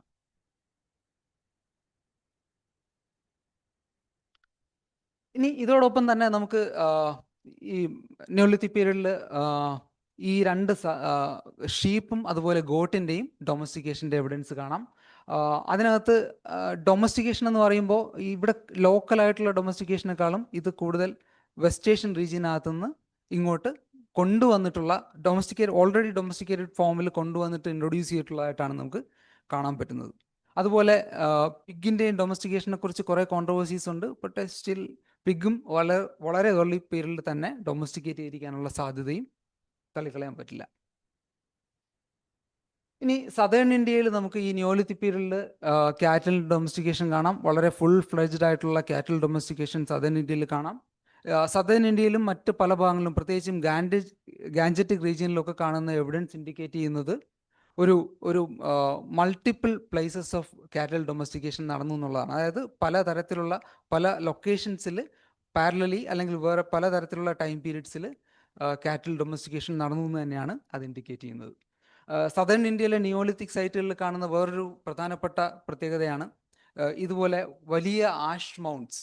ആ ആഷ് മൗണ്ട്സ് എന്താണെന്ന് കഴിഞ്ഞാൽ, ഈ ആഷ് എന്ന് പറയുന്നത് ബേൺഡ് ആയിട്ടുള്ള കാറ്റിൽ ഡങ് ആണ്. കാറ്റിൽ ഡങ് വളരെ കാലങ്ങളോളം കണ്ടിന്യൂസ് ആയിട്ട് ബേൺ ചെയ്തതിൻ്റെ എവിഡൻസ് ആണ് ഇതുപോലെ വലിയ വലിയ ആഷ് മൗണ്ട്സ് കാണിക്കുന്നത്. ഈ ആഷ് മൗണ്ട്സ് കാണിക്കുന്നത് ആ സമയത്തുണ്ടായിരുന്ന വളരെ എക്സ്റ്റെൻസീവ് ആയിട്ടുണ്ടായിരുന്ന കാറ്റിൽ പോപ്പുലേഷനും പാസ്റ്ററലിസ്റ്റിക് ആയിട്ടുള്ള കമ്മ്യൂണിറ്റീസിനെയാണ്. ഇനി സദേൺ ഇന്ത്യയിൽ നിന്ന് ഉള്ളൊരു വളരെ സിഗ്നിഫിക്കൻ്റ് ആയിട്ടുള്ളൊരു ഫൈൻഡാണ് നിയോലിത്തിക് പീരീഡിലുള്ളൊരു സൈറ്റിൽ. അത് ലേറ്റ് നിയോലിത്തിക് പീരീഡിലാണ്. ഏകദേശം ഒരു 1500 BC എന്നതിനെ ഡേറ്റ് ചെയ്യപ്പെട്ടിട്ടുണ്ട് C14 ഡേറ്റിംഗ് വഴി. ആ ഒരു കോണ്ടെക്സ്റ്റിൽ റൈനോയുടെ റിമെയിൻസ് കിട്ടുന്നു എന്നുള്ളത് വളരെ സിഗ്നിഫിക്കൻ്റ് ആയിട്ടുള്ളൊരു ഫൈൻഡാണ്. അത് മോലപ്പാളയം എന്ന് പറയുന്ന ഒരു സൈറ്റിൽ നിന്നാണ് ഈ കണ്ടെത്തൽ എന്നുള്ളത്. ഇത് എക്സ്കവേറ്റ് ചെയ്തിരിക്കുന്നത് ഡോക്ടർ സെൽവകുമാറാണ്, തമിഴ് യൂണിവേഴ്സിറ്റി തഞ്ചാവൂർ. ഇതിൻ്റെ മെറ്റീരിയൽസ് നമ്മുടെ യൂണിവേഴ്സിറ്റിയിലാണ് ഇതിൻ്റെ മെറ്റീരിയൽസ് സ്റ്റഡി ചെയ്യുന്നത്. ഈ മോളപ്പാളയത്തിൻ്റെ ലൊക്കേഷൻ എന്ന് പറയുന്നത് വളരെ ഇൻട്രസ്റ്റിംഗ് ആയിട്ടുള്ളൊരു ലൊക്കേഷനാണ്. കേരളത്തെ സംബന്ധിച്ചിടത്തോളം ഇത് കേരളത്തിൻ്റെ വളരെ അടുത്താണ്. അതായത് പാലക്കാട് നിന്ന് കഷ്ടിച്ചൊരു 12 കിലോമീറ്റർ മാത്രമാണ് ഏരിയൽ ഡിസ്റ്റൻസ് ഉള്ളത്. അതിലെ ആ പാലക്കാട് പാസ് വഴി ഈ കാണ്ടാമൃഗം ഈ കേരളത്തിൽ വന്നിട്ടുണ്ടോ എന്നുള്ളത് വളരെ രസകരമായിട്ടുള്ളൊരു ചോദ്യമാണ്. ഇത് എന്തുകൊണ്ട് രസകരമാണെന്ന് ചോദിച്ചു കഴിഞ്ഞാൽ, കാണ്ടാമൃഗത്തിൻ്റെ പ്രസൻറ്റ് ഡേ ഡിസ്ട്രിബ്യൂഷനെ കുറിച്ച് നമുക്കറിയാം. ഇതിപ്പോൾ ആസാം ആ ഒരു റീജിയനിലാണ്, അല്ലെങ്കിൽ ആ ഗാൻജറ്റിക് ബെൽറ്റിലാണ് നിലവിൽ കാണ്ടാമൃഗം ഇപ്പോൾ അവൈലബിൾ ആയിട്ടുള്ളത്. ഇത് പക്ഷേ പ്ലേസ്റ്റോസീൻ പീരീഡിൽ പല സ്ഥലങ്ങളിൽ റിപ്പോർട്ട് ചെയ്യപ്പെട്ടിട്ടുണ്ട്. ഇന്ത്യയിൽ സൗതേൺ ഇന്ത്യ, ശ്രീലങ്ക ഉൾപ്പെടെയുള്ള സ്ഥലങ്ങളിൽ പ്ലേസ്റ്റോസീൻ പീരീഡിൽ, അതായത് ഈ 10,000 വർഷങ്ങൾക്ക് മുന്നേ ഉണ്ടായിരുന്ന സമയത്ത് റിപ്പോർട്ട് ചെയ്യപ്പെട്ടിട്ടുണ്ട്. പക്ഷേ ഇത്രയും ലേറ്റ് ആയിട്ട് 1500 BC, കഷ്ടിച്ച് 3500 വർഷങ്ങൾക്ക് മുന്നേ വരെ റൈനോസറസ് ഇവിടെ ഉണ്ടായിരുന്നു എന്നുള്ളത്, സദേൺ ഇന്ത്യയിൽ ഉണ്ടായിരുന്നു എന്നുള്ളത് ഒരു പുതിയ അറിവായിട്ട് നമുക്ക് പങ്കുവയ്ക്കാൻ പറ്റുന്ന ഒന്നാണ്. ഇനി ഈ റൈനോ തന്നെ സദേൺ ഇന്ത്യ തന്നെ പല സ്ഥലങ്ങളിലും കാണപ്പെടുന്നുണ്ട്. കൊങ്കൺ റീജിയനിൽ റൈനോയുടെ ജിയോഗ്ലിഫ്സ് റിപ്പോർട്ട് ചെയ്യപ്പെട്ടിട്ടുണ്ട്. പക്ഷെ പല സ്കോളേഴ്സ് ഇതിനെ കുറിച്ച് പറയുന്നത് ഇത് പലതും മെസോലിത്തിക്കിലോ അതിന് മുന്നെയോ ചെയ്തിട്ടുള്ള ആർട്ട് വർക്കാണ് എന്നുള്ള രീതിയിൽ പല സ്കോളേഴ്സും പറയുന്നുണ്ട്. പക്ഷേ ഈ ഒരു കോണ്ടെക്സ്റ്റിൽ നമ്മൾ അതും ഒന്ന് റീതിങ്ക് ചെയ്യേണ്ട കാര്യമാണ്. ഇത് വളരെ റീസെൻ്റ് ആയിട്ട് വരെ അവിടെ അവൈലബിൾ ആയിരുന്നിരിക്കാൻ സാധ്യതയുണ്ട്. ഈ റൈനോ റിമെയിൻസ് ഈ പറയുന്ന സ്ഥലങ്ങൾ കൂടാതെ ഹാരപ്പൻ സൈറ്റുകളിലും കിട്ടുന്നുണ്ട്. പ്രത്യേകിച്ചും ഗുജറാത്ത്, രാജസ്ഥാൻ പോലുള്ള സ്ഥലങ്ങളിലും റൈനോ ബോൺസ് ഓൾറെഡി റിപ്പോർട്ട് ചെയ്യപ്പെട്ടിട്ടുണ്ട്. ഹാരപ്പൻ കോണ്ടെക്സ്റ്റിലാണെങ്കിൽ ഇതുപോലെ ഹാരപ്പൻ സീലുകൾ വളരെ ഫേമസ് ആണ്. ആ സീലുകൾക്ക് മുകളിൽ ഇതുപോലെ കാണ്ടാമൃഗത്തിൻ്റെ ഡെപ്പിക്ഷനുള്ള സീലുകൾ കാണപ്പെട്ടിട്ടുണ്ട്. ഇനി ഹാരപ്പൻ സിവിലൈസേഷനുമായിട്ട് ബന്ധപ്പെട്ട് പറയുമ്പോൾ ഹാരപ്പൻ സിവിലൈസേഷൻ്റെ ഒരു ബാക്ക് ബോൺ എന്ന് പറയുന്നത് തന്നെ കാറ്റിൽ ബേസ്ഡ് ആണ്. കാറ്റിലാണ് അവരുടെ സബ്സിസ്റ്റൻസിൻ്റെ ഒരു പ്രധാനപ്പെട്ട ഘടകം. മിക്കവാറും ഹാരപ്പൻ സൈറ്റുകളുടെ സൂ ആർക്കിയോളജിക്കൽ പഠനങ്ങൾ കാണിക്കുന്നത് ഏകദേശം ഒരു 80% ബോൺസ് കാറ്റിലിൻ്റെതാണെന്നുള്ളത് ഐഡൻറ്റിഫൈ ചെയ്യപ്പെടുന്നുണ്ട്. കാറ്റിൽ ബോൺ റിമെയിൻസ് കൂടെ അല്ലാതെ തന്നെ പല രീതിയിലും റെപ്രസെൻ്റ് ചെയ്യപ്പെട്ട് കാണാറുണ്ട്. പ്രധാനമായിട്ടും ഹാരപ്പൻ സീലുകളിൽ വളരെ സ്റ്റൈലിസ്റ്റിക് ആയിട്ട് റെപ്രസെൻ്റ് ചെയ്തിട്ടുള്ള ഈ സെബു ബുള്ളിനെ കാണാം. അതിന് വളരെ റിച്വലിസ്റ്റിക് ആയിട്ടൊക്കെ ഉള്ള ഒരുപാട് ഇമ്പോർട്ടൻസ് ഉണ്ടെന്ന് പല സ്കോളേഴ്സും ആർഗ്യൂ ചെയ്യുന്നുണ്ട് അതിൻ്റെ എല്ലാം ബേസിസിൽ. ബുള്ളക്കാട്ട്സിൻ്റെ ചെറിയ ടോയിയുടെ രൂപത്തിലുള്ള ടെറാക്കോട്ടയിൽ ഉണ്ടാക്കിയിട്ടുള്ള ബുള്ളക്കാട്ട്സ് കിട്ടുന്നുണ്ട്. അതുപോലെ ചെറിയ ബുൾ ഫിഗറൈൻസ് കിട്ടുന്നുണ്ട്. അപ്പോൾ ഇതെല്ലാം ഇൻഡിക്കേറ്റ് ചെയ്യുന്നത് ആ ഹാരപ്പൻ സിവിലൈസേഷനുമായിട്ട് ബന്ധപ്പെട്ട് കാറ്റിലുണ്ടായിരുന്ന ഇമ്പോർട്ടൻസിന് തന്നെയാണ്. ഇനി ഇതുമായിട്ട് ബന്ധപ്പെട്ട് കാണുന്ന വേറൊരു പ്രധാനപ്പെട്ട അനിമലാണ് വാട്ടർ ബഫല്ലോ. നമ്മുടെ ഈ എരുമ പോത്തെന്ന് പറയുന്ന കാറ്റഗറിയിൽ വരുന്നത്. അതിനകത്ത് ഡൊമസ്റ്റിക്കേറ്റഡ് വെറൈറ്റി കൂടാതെ വൈൽഡ് വെറൈറ്റി കൂടെ നമുക്ക് ഈ പറയുന്ന ഹാരപ്പൻ സൈറ്റുകളിൽ പലതിലും റെപ്രസെൻ്റ് ചെയ്ത് കാണുന്നുണ്ട്. അതിനകത്തും സീലുകളുടെ രൂപത്തിൽ പല തരത്തിലുള്ള ഇൻട്രസ്റ്റിംഗ് ആയിട്ടുള്ള പല മോട്ടീവ്സും കാണാം. ആ മുകളിൽ കാണുന്നത് ഒരു ബഫല്ലോ ആയിട്ട് ഒരാൾ ഫൈറ്റ് ചെയ്യുന്നതിൻ്റെ ഡെപ്പിക്ഷനാണ്. താഴെ ഒരു ബഫല്ലോ കുറേ ആൾക്കാരെ കൊമ്പിൽ കോർത്തെറിയുന്നതൊക്കെ ഉള്ള ഡെപ്പിക്ഷൻസ് ആണ് അവിടെ കാണുന്നത്. അപ്പോൾ ഇതെല്ലാം ഇൻഡിക്കേറ്റ് ചെയ്യുന്നത് ബഫലോയ്ക്കും ആ ഒരു സൊസൈറ്റിയിൽ വളരെ സിഗ്നിഫിക്കൻ്റ് ആയിട്ടുള്ള ഒരു റോൾ ഉണ്ടായിരുന്നു എന്നുള്ളത് തന്നെയാണ്.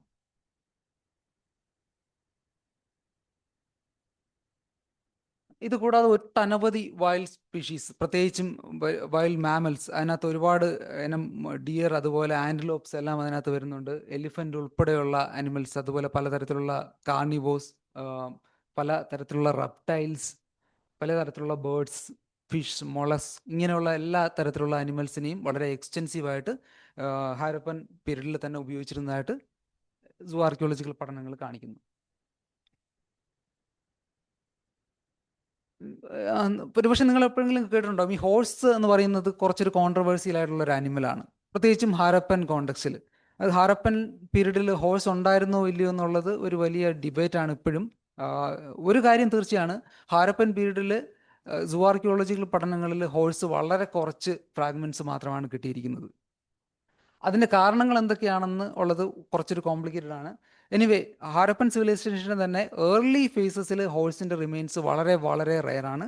പിന്നെ കിട്ടുന്ന റിമെയിൻസ് പലതും ഒരു ലേറ്റ് കോണ്ടെക്സ്റ്റിലാണ് കിട്ടുന്നത്. ഇതിനകത്തൊരു വേറൊരു പ്രധാനപ്പെട്ട ചലഞ്ച് എന്ന് പറയുന്നത് ആ 3 അനിമൽസിനെ ഡിസ്റ്റിങ്ക്വിഷ് ചെയ്യുക എന്ന് പറയുന്നത് കുറച്ച് ചലഞ്ചാണ്. അവിടെ ലോക്കലായിട്ട് ഹാരപ്പൻ സിവിലൈസേഷൻ്റെ ഏരിയയിൽ, അല്ലെങ്കിൽ ഗുജറാത്ത്, രാജസ്ഥാൻ ഏരിയയിൽ ലോക്കലായിട്ട് കാണുന്ന ഒരു വൈൽഡ് ആസാണ് ഇക്വിസ് ഹെമിയോണസ്. ആ അനിമലിനെ ഈ ഹോഴ്സ് റിമെയിൻസിനെ വെച്ച് നോക്കിക്കഴിഞ്ഞാൽ വളരെ സിമിലർ ലുക്കിംഗ് ആയിട്ടുള്ള ബോൺസ് ആണ് ഈ വൈൽഡ് ആസിൻ്റെ. അപ്പോൾ അതിലേതാണ് ഇതെന്നുള്ളത് നമുക്ക് കൃത്യമായിട്ട് തിരിച്ചറിയുക കുറച്ച് ചാലഞ്ചിങ് ആണ്. ഇനി ഈ മോഹൻജദാരോ എന്ന് പറഞ്ഞൊരു ബോളിവുഡ് സിനിമ കുറച്ചു കാലം മുന്നേ ഇറങ്ങിയിട്ടുള്ളതാണ്. അതിനകത്ത് വളരെ രസകരമായിട്ട് ഈ ഹോഴ്സിനെ ഇൻട്രൊഡ്യൂസ് ചെയ്യുന്നതായിട്ട് കാണാം. ഞാൻ പലപ്പോഴും പലർക്കും ഇങ്ങനെ ഇതിൻ്റെ ഒരു ആക്ച്വൽ സ്റ്റാറ്റസ് എന്താണെന്ന് നമ്മൾ എത്ര പറയുന്നതിനേക്കാൾ ഒരുപക്ഷെ ഇങ്ങനെ കാണിച്ചു കൊടുക്കുന്നതായിരിക്കും കുറേ കൂടെ നല്ലത്. അതിനകത്ത് ഒരു വില്ലേജിനകത്ത് നിന്ന് ഒരാളായിട്ടാണ് ഋതിക് റോഷനെ അതിനകത്ത് കാണിച്ചിരിക്കുന്നത്.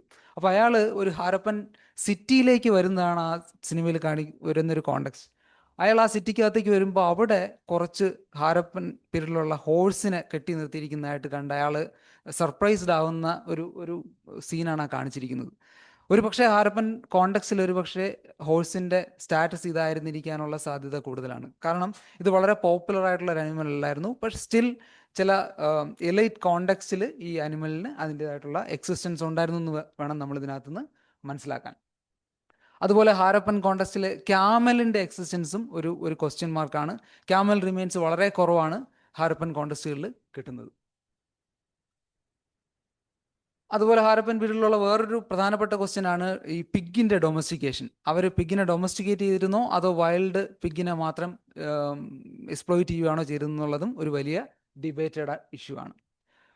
ഇനി ഈ ഹാരപ്പൻ കോണ്ടെക്സ്റ്റിൽ നമ്മൾ നോക്കുമ്പോൾ ഹാരപ്പൻ പീരീഡിൽ ഈ പറയുന്ന രീതിയിലുള്ള ആനിമൽ ഡൊമസ്റ്റിക്കേഷനൊക്കെ അതിൻ്റെ ഫുൾ ഫ്ലഡ്ജ് കണ്ടീഷനിൽ നമുക്ക് അവിടെ കാണാൻ പറ്റുമെങ്കിൽ പോലും വൈൽഡ് അനിമൽസിൻ്റെ യൂട്ടിലൈസേഷൻ ആ സമയത്തും പാരലായിട്ട് നടന്നുകൊണ്ടിരിക്കുന്നതായിട്ട് കാണാം.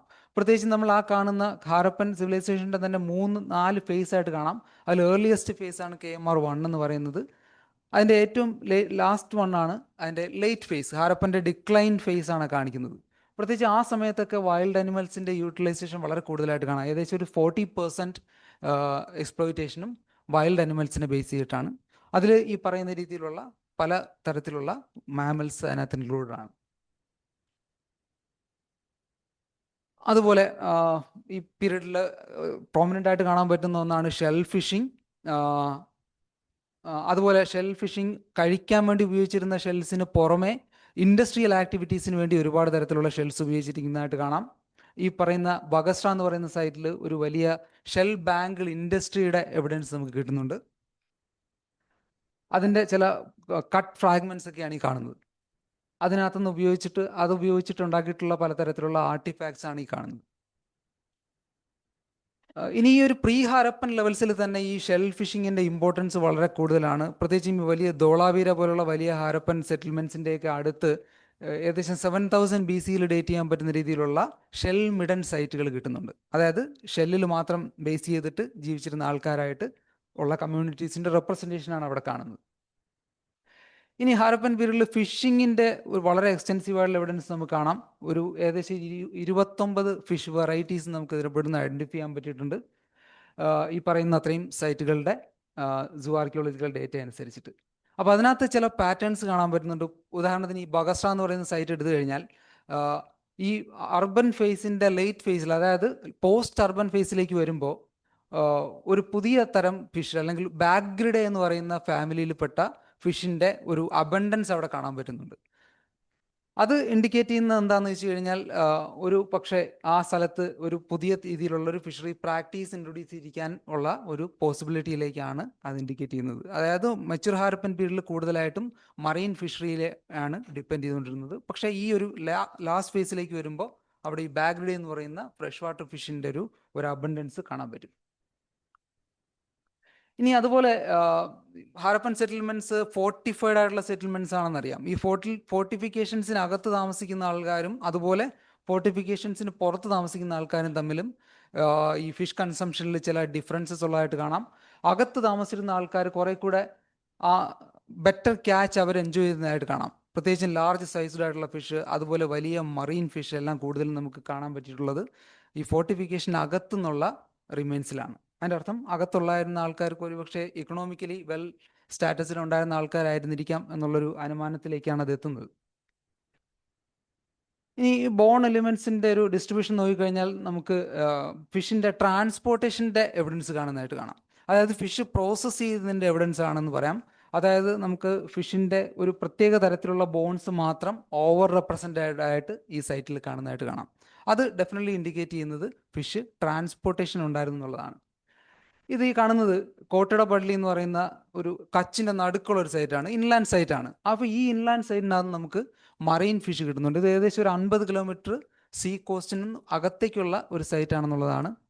അപ്പോൾ അവിടെ നിന്ന് നമുക്ക് ഇത്രയും 3 വെറൈറ്റി മറൈൻ ഫിഷ് അവിടെ നിന്ന് കിട്ടുന്നുണ്ടെന്നുള്ളത് വളരെ സിഗ്നിഫിക്കൻ്റ് ആണ്. അവർ ഏതെങ്കിലും രീതിയിൽ ഫിഷ് പ്രോസസ്സ് ചെയ്ത് അകത്തേക്ക് കൊണ്ടുപോയി എന്നുള്ളതാണ് നമ്മൾ അതിനകത്തുനിന്ന് മനസ്സിലാക്കേണ്ടത്. ഇനി ഹാരപ്പ എന്ന് പറയുന്ന സൈറ്റിൽ കിട്ടിയിട്ടുള്ള എവിഡൻസും ഇൻഡിക്കേറ്റ് ചെയ്യുന്നതാണ്. ഇത് ഏകദേശം 800 കിലോമീറ്റർ ആണ് ഇത് സീ കോസ്റ്റിൽ നിന്ന് ദൂരെയുള്ളൊരു സൈറ്റാണ് ഹാരപ്പ.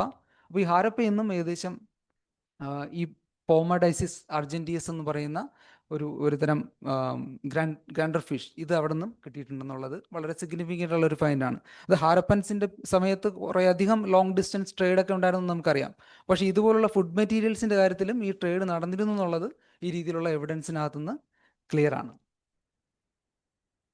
ഇനി നമുക്ക് പരിചയമുള്ളൊരു മീനാണ് ഒരു പക്ഷേ വരാലെന്ന് പറയുന്ന മീനാണ്. ഈ വരാലെന്ന് പറയുന്നത് ജനറലി ഒരു ഫ്രഷ് വാട്ടറിൽ കാണുന്ന ഫിഷാണ്. അപ്പോൾ ഈ ഫ്രഷ് വാട്ടറിൽ കാണുന്ന ഈ ഫിഷ് പൊതുവെ ഹാരപ്പൻ കോണ്ടക്സ്റ്റുകളിൽ അങ്ങനെ റിപ്പോർട്ട് ചെയ്യപ്പെട്ടിട്ടില്ല. പ്രത്യേകിച്ചും ഇത് പക്ഷേ മെസോലിത്തിക് കോണ്ടക്സ്റ്റുകളിൽ റിപ്പോർട്ട് ചെയ്യപ്പെട്ടിട്ടുണ്ടെന്നുള്ളത് വളരെ ഇൻട്രസ്റ്റിംഗ് ആണ്. നോർത്ത് ഗുജറാത്ത് റീജിയനിൽ മെസോലിത്തിക് പീരീഡിൽ ഇത് ഉണ്ടായിരുന്നിരിക്കുകയും അതേസമയം ചാൽക്കോലിത്തിക് പീരീഡിലേക്ക്, അതായത് ഹാരപ്പൻ പീരീഡിന് കണ്ടംപററി ആയിട്ട് വരുന്ന സമയത്ത് ഈ ഫിഷ് എൻറ്റയർലി ആബ്സെൻ്റ് ആയിരിക്കുകയും ചെയ്യുന്നുണ്ടായിട്ട് കാണാം. അപ്പോൾ അതിൻ്റെ അർത്ഥം ആ സ്ഥലത്തുണ്ടായിരുന്ന ചില എൻവയോൺമെൻറ്റൽ കണ്ടീഷൻസിൽ വന്നിട്ടുള്ള സിഗ്നിഫിക്കൻ്റ് ആയിട്ടുള്ള ചേഞ്ചിനെയാണ്, അല്ലെങ്കിൽ അവിടെ ഉണ്ടായിരുന്ന ഫ്രഷ് വാട്ടർ റിസോഴ്സസിൻ്റെ കുറവിനെയാണ് അത് ഇൻഡിക്കേറ്റ് ചെയ്യുന്നത് നമുക്ക് പറയാം.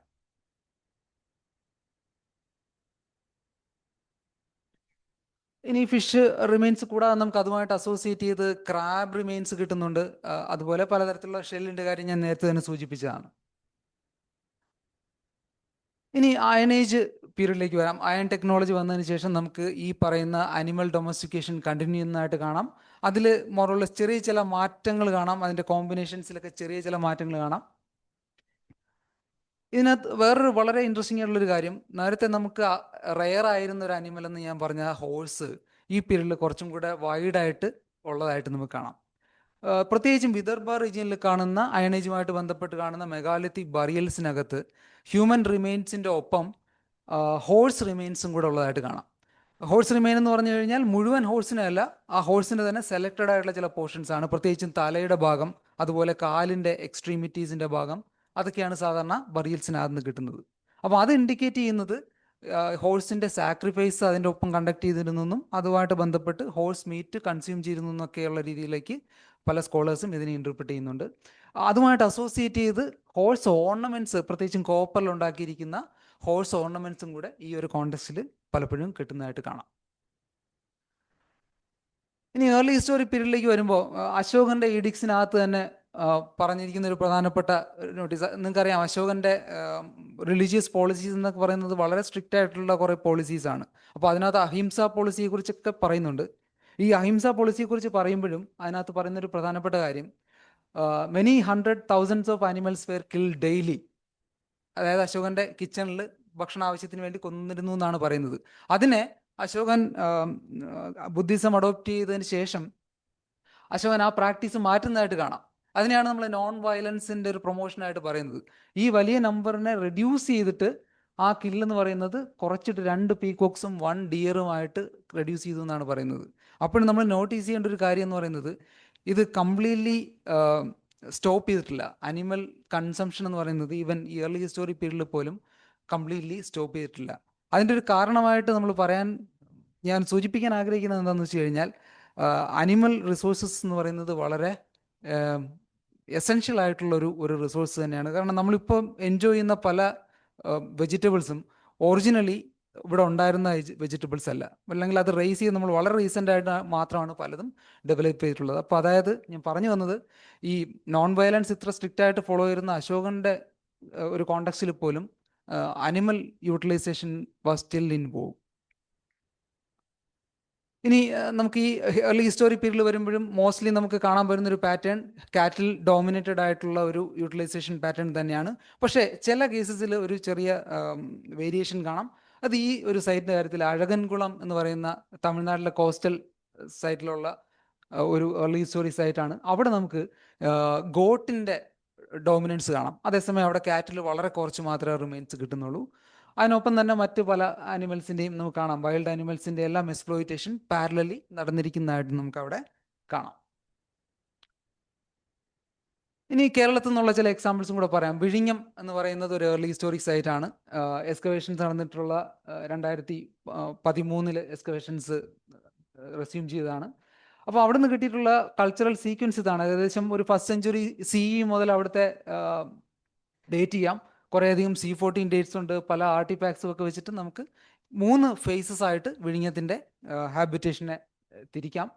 അപ്പോൾ അതിനകത്ത് നമുക്ക് ലാർജ്ലി ഒരു മറൈൻ റിസോഴ്സസിനെ ബേസ് ചെയ്തിട്ടുള്ള ഒരു ആനിമൽ റിസോഴ്സ് എക്സ്പ്ലോയിറ്റേഷൻ പാറ്റേൺ ആണ് അവിടെ കാണുന്നത്. അതിൽ തന്നെ ഒരു സെക്കൻഡ് പീരീഡിൽ കൂടുതലും ഒരു മറൈൻ അല്ലെങ്കിൽ മമേലിയൻ ഫോണയിൽ കുറച്ചും കൂടി ഒരു എംഫസിസ് വന്നതായിട്ട് കാണാം. പക്ഷേ വീണ്ടും പീരീഡ് 3 ആകുമ്പോഴേക്കും കൂടുതലും മറൈൻ യൂട്ടിലൈസേഷൻ കാണാം. അതിനകത്ത് ടേർട്ടിലിൻ്റെ യൂസ് ചെയ്യിക്കുന്നതായിട്ട് കാണാം, പലതരത്തിലുള്ള ഫിഷ് കാണാം, അതുപോലെ ഷാർക്ക് ഉൾപ്പെടെയുള്ള ഫിഷും അതുപോലെ ഷെൽ ഫിഷും ഒക്കെ നമുക്ക് കൂടുതലായിട്ട് കാണാം. ഇനി കോട്ടപ്പുറം എക്സ്കവേഷൻ, കേരളത്തിൽ കൊടുങ്ങല്ലൂരിനടുത്തുള്ള കോട്ടപ്പുറം എന്ന് പറയുന്ന ഒരു ഫോർട്ടിഫിക്കേഷനിൽ നടന്നുള്ള എക്സ്കവേഷൻ ആണ്. ഈ ഫോർട്ടിഫിക്കേഷൻ ഒരു കൊളോണിയൽ പീരീഡിൽ ഉണ്ടാക്കിയിട്ടുള്ളതാണ്. പോർച്ചുഗീസാണ് ഇത് 16th സെഞ്ചുറിയിൽ ആദ്യമായിട്ട് പണി കഴിപ്പിക്കുന്നത്. അതിനുശേഷം ഡച്ചും ബ്രിട്ടീഷും ഒക്കെ ഇത് അങ്ങോട്ടും ഇങ്ങോട്ടും മാറി മാറി ഉപയോഗിച്ചിട്ടുള്ളൊരു സ്ഥലമാണ്. പക്ഷേ ഈ സൈറ്റിൽ ഏകദേശം 7th 8th സെഞ്ചുറി CE മുതലുള്ള ഹാബിറ്റേഷൻ ഉണ്ടായിരുന്നു എന്നുള്ളത് എക്സ്കവേഷന് ശേഷമാണ് മനസ്സിലാക്കുന്നത്. ഹിസ്റ്റോറിക്കലി നമ്മൾ അണ്ടർസ്റ്റാൻഡ് ചെയ്യുന്നത് അങ്ങനെയാണ്. പക്ഷേ ഇവിടെ നടന്നിട്ടുള്ള എക്സ്കവേഷൻസിനകത്തു നിന്നും കൂടുതൽ അനിമൽ റിമെയിൻസ് കിട്ടിയിരിക്കുന്നത് ഈ ഒരു പീരീഡിലാണ്. ഈ പറയുന്ന ഒരു 400 കൊല്ലത്തെ ഒരു ഡേറ്റയാണ് നമുക്കുള്ളത്. അപ്പോൾ അതിനകത്തുനിന്ന് നമുക്ക് കാണുന്നതും ഇതുപോലെ കൂടുതൽ കാറ്റലിൻ്റെ യൂട്ടിലൈസേഷനാണ് അവിടെയും കാണാൻ പറ്റുന്നത്. അതേസമയം ഇവിടെ ഇൻട്രസ്റ്റിംഗ് ആയിട്ടുള്ള കാര്യം കുറച്ച് വൈൽഡ് അനിമൽസിൻ്റെ യൂട്ടിലൈസേഷൻ അവിടെ കാണുന്നുണ്ട്. ഇത് ഓൾറെഡി ഒരു അർബനൈസ്ഡ് ആയിട്ടുള്ള ഒരു ഏരിയ ആണ് അവിടെ ഈ പറയുന്ന വൈൽഡ് അനിമൽസ് വരണമെന്നുണ്ടെങ്കിൽ അത് പ്രോബ്ലി യൂറോപ്യൻസിൻ്റെ ഈ ഹണ്ടിങ് ബിഹേവിയറിൻ്റെ ഒരു റിസൾട്ടായിട്ട് അവിടെ വന്നിട്ടുള്ളതായിരിക്കാം എന്നാണ് നമുക്ക് മനസ്സിലാക്കാൻ പറ്റുന്നത്. ഇനി കോട്ടപ്പുറത്ത് നിന്നുള്ള വേറൊരു ഇൻട്രസ്റ്റിംഗ് ആയിട്ടുള്ള എവിഡൻസ് ആണ് ഈ കാറ്റിൽ ബോൺസിനകത്ത് ചില കാറ്റിൽ ബോൺസ് വളരെ ചെറുതാണ്. അതായത് ഡ്വാർഫ് അനിമൽസിൻ്റെ പ്രസൻസ് ആണ് അവിടെ കാണുന്നത്. നിങ്ങൾക്കറിയാം, ഈ വെച്ചൂർ, കാസർഗോഡ് ഡ്വാർഫ് പോലുള്ള ചെറിയ അല്ലെങ്കിൽ പൊക്കം കുറഞ്ഞിട്ടുള്ള ഡ്വാർഫ് ആയിട്ടുള്ള ചില ബ്രീഡ്സ് കേരളത്തിൽ തനതായിട്ടുള്ളതാണ്. ഒരുപക്ഷെ ഇത് വെച്ചൂർ കാറ്റിലാണെന്നൊന്നും അല്ല ഞാൻ പറയുന്നത്, അതുപോലുള്ള തരത്തിലുള്ള ഡ്വാർഫ് കാറ്റിലാണ് ഇതെന്നുള്ളത് ഇതിനകത്തുനിന്ന് ക്ലിയർ ആണ്. അതുപോലെ ഇതിൻ്റെ ഒരു സൈസ് ഡിഫറൻസ് ഇതിനകത്ത് ക്ലിയർ ആയിട്ട് മനസ്സിലാക്കാം. നമുക്ക് ഗുജറാത്തിലൊക്കെ കിട്ടുന്ന ഇതുപോലുള്ള കാൻഗ്രജ് പോലുള്ള വലിയ ബ്രീഡുകളായിരിക്കും സാധ്യതയുള്ള ഇതാണ്. അതേസമയം നമുക്കിവിടെ കിട്ടുന്നത് വളരെ ചെറിയ കാറ്റിൽ റിമെയിൻസ് ആണ്. കോട്ടപ്പുറത്ത് നിന്നുള്ള വേറൊരു ഇൻട്രസ്റ്റിംഗ് ആയിട്ടുള്ള ഫൈൻഡ് എന്ന് പറയുന്നത് റിലേറ്റീവ്ലി ലാർജ് സൈസ്ഡ് ആയിട്ടുള്ള പിഗ് റിമെയിൻസ് ആണ്. ലാർജ് സൈസ്ഡ് ആണെന്ന് മാത്രമല്ല, അത് പലതും അൺഫ്യൂസ്ഡ് ആണ്. അൺഫ്യൂസ്ഡ് എന്ന് പറഞ്ഞു കഴിഞ്ഞാൽ അത് വളരെ യങ് ആയിട്ടുള്ള അനിമൽസ് ആണ്. അങ്ങനെയാണെന്നുണ്ടെങ്കിൽ ഈ വലിയ സൈസ് വരണമെന്നുണ്ടെങ്കിൽ ഇത് ഇമ്പോർട്ടഡ് ആയിട്ടുള്ള ബ്രോയിലർ ബ്രീഡ്സ് ആയിരിക്കാണ് സാധ്യത. ഇൻഡിജീനസ് ആയിട്ടുള്ള പിഗ്സ് എന്ന് പറയുന്നത് അത്രയും വലിയ സൈസ് അറ്റൈൻ ചെയ്യാത്തതാണ്. ഇത്രയും വലിയ സൈസിലുള്ള അൺഫ്യൂസ്ഡ് ആയിട്ടുള്ള യങ്ങർ അനിമൽസ് അവിടെ ഉണ്ടായിരുന്നു എന്ന് പറഞ്ഞാൽ അതിൻ്റെ അർത്ഥം ഈ പറയുന്ന യൂറോപ്യൻസ് പ്രോബ്ലി വളരെ ഏർലി സ്റ്റേജിൽ തന്നെ ഇവിടെ ബ്രോയിലർ പിഗ് ബ്രീഡ്സിനെ ഇൻട്രൊഡ്യൂസ് ചെയ്തു എന്നുള്ളതാണ്. കോട്ടപ്പുറത്ത് നിന്നുള്ള ഒരു ആക്ടിവിറ്റി ഏരിയ വൈസ് നോക്കിക്കഴിഞ്ഞാൽ അതിനകത്ത് 2 ട്രെഞ്ചിനകത്തുനിന്ന് ഉള്ള മെറ്റീരിയൽസ് വളരെ കൂടുതലായിട്ട് കാണാം. അത് അവിടുത്തെ ആ സൈറ്റിൻ്റെ ഡിസ്കാർഡ് ഏരിയ ആയിട്ട് നമുക്ക് കണക്കാക്കാം. കാരണം ഈ പറയുന്ന ബുച്ചറിങ് പ്രാക്ടീസസ് എല്ലാം നടത്തിയതിന് ശേഷം അതിൻ്റെ കട്ട് മാർക്സ് ഒക്കെ കൂടിയിട്ടുള്ള അനിമൽ റിമെയിൻസ് നമുക്ക് അതിൻ്റെ ചില ഭാഗങ്ങളിൽ മാത്രമായിട്ട് കാണാം. അപ്പോൾ അതും നമുക്ക് ചില ആക്ടിവിറ്റി ഏരിയാസിനെ ഐഡൻറ്റിഫൈ ചെയ്യാനായിട്ട് ഹെൽപ്ഫുള്ളാണ്. ഇവിടെ ഞാൻ എന്തായാലും അവസാനിപ്പിക്കുകയാണ്. Thank you. അതോടൊപ്പം ഞാൻ ഈ പറയുന്ന ഈ രീതിയിലുള്ളൊരു സെമിനാർ ഇവിടെ ഓർഗനൈസ് ചെയ്തിട്ടുള്ള കേരള ഫോറസ്റ്റ് ഡിപ്പാർട്ട്മെൻറ്റിനെയും അതുപോലെ KCHRഉം അതുപോലെ അതിനടുത്ത് യോജിച്ച് ചെയ്തിട്ടുള്ള മറ്റ് ഓർഗനൈസേഷൻസിനെയും ഉള്ള നന്ദി അറിയിക്കുന്നു. അതോടൊപ്പം ഇതുമായിട്ട് ബന്ധപ്പെട്ട് പല തരത്തിൽ ഈ സ്റ്റഡീസിനെ സപ്പോർട്ട് ചെയ്തിട്ടുള്ള സ്കോളേഴ്സിൻ്റെയും പല ഇൻസ്റ്റിറ്റ്യൂഷൻസിൻ്റെയും പേരുകൾ കൂടെ അതിനോടൊപ്പം അക്നോളജ് ചെയ്യാൻ ഞാൻ ആഗ്രഹിക്കുന്നു. Thank you.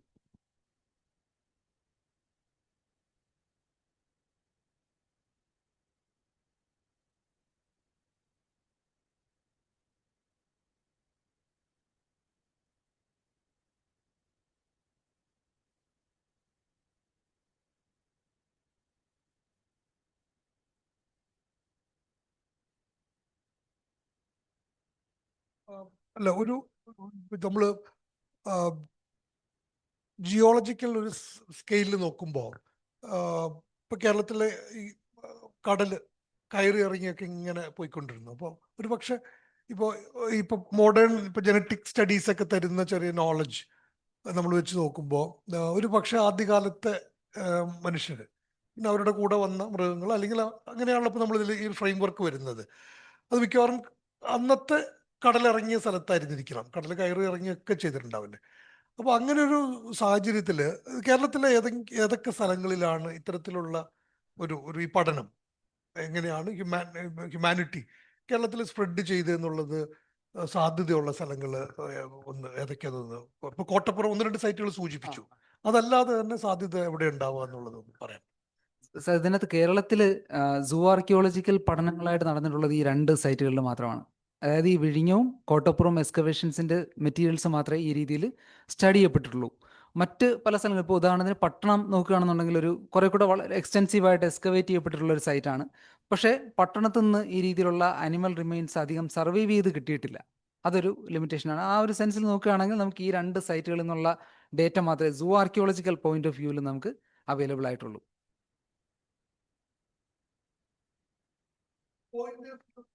അതെ, തീർച്ചയായിട്ടും അതെ. ഈ പറയുന്ന വിഴിഞ്ഞവും കോട്ടപ്പുറം എന്ന് പറയുന്നത് ഈ വളരെ അടുത്ത കാലത്താണ് എക്സ്കവേറ്റ് ചെയ്യപ്പെട്ടതും അവിടെ നിന്ന് ഈ പറയുന്ന രീതിയിലുള്ള ഒരു ഡേറ്റ പുറത്തേക്ക് വരുന്നതും. ഇനി കൂടുതൽ എക്സ്കവേഷൻസ് കേരളത്തിൽ നടന്നു കഴിഞ്ഞാൽ തീർച്ചയായിട്ടും അവിടെ നിന്ന് ഇതുപോലുള്ള രസകരമായിട്ടുള്ള പല റിസൾട്ട്സും വരാൻ സാധ്യതയുള്ളത് തന്നെയാണ് തീർച്ചയായിട്ടും. പ്രത്യേകിച്ചും കേരളത്തിൽ പൊട്ടൻഷ്യൽ ആയിട്ടുള്ള ഒരു ഏരിയ ആണ് ഈ ഷെൽ മിഡൻ സൈറ്റ്സ്. ഞാൻ നേരത്തെ ഗുജറാത്തിൻ്റെ കാര്യം ഒരു എക്സാമ്പിളായിട്ട് ഞാൻ പറഞ്ഞിട്ടുണ്ടായിരുന്നു. അതുപോലുള്ള ഷെൽമിഡൻ സൈറ്റുകൾ കേരളത്തിൽ ഉണ്ടായിരിക്കേണ്ടതാണ്.